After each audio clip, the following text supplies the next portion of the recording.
There are about 700 separate languages.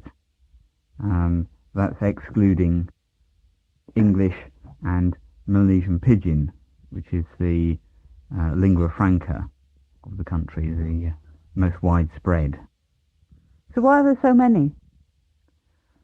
The reason really is the geography of the country, that the country is one of the most mountainous in the world, and the people tended to live on mountain tops and in isolated valleys, and they had no cause to speak to neighbours. So what happened when the communities became less isolated? Starting on the coast up to about 100 years ago, but in the bulk of the country only 50 years ago, Europeans, in particular missionaries, were spreading the word throughout the country, and one effect was that the missionaries wished to communicate with the people.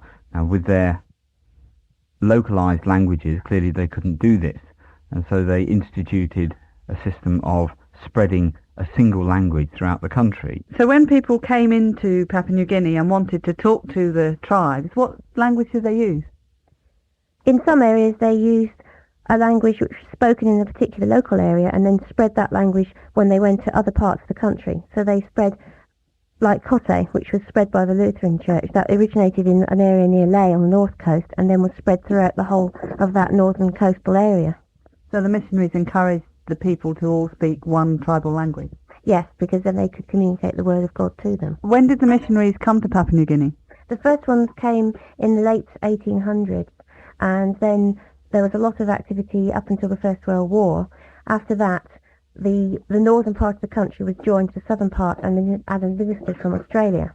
And then there were more missionaries. And then in the 30s, people came up looking for gold, and that's when they discovered in the highlands there were 1 million people in an area that was previously thought of as uninhabited. And what are the official languages of the country now? The official languages are English, Pidgin, and Hirimotu. Hirimotu is a Papuan language from the area in the south of the country, around the capital.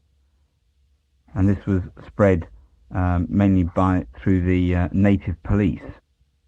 It's also known as Police Motu. But the actual language of the government and language of instruction is English. So you find that young people will speak their own mother tongue.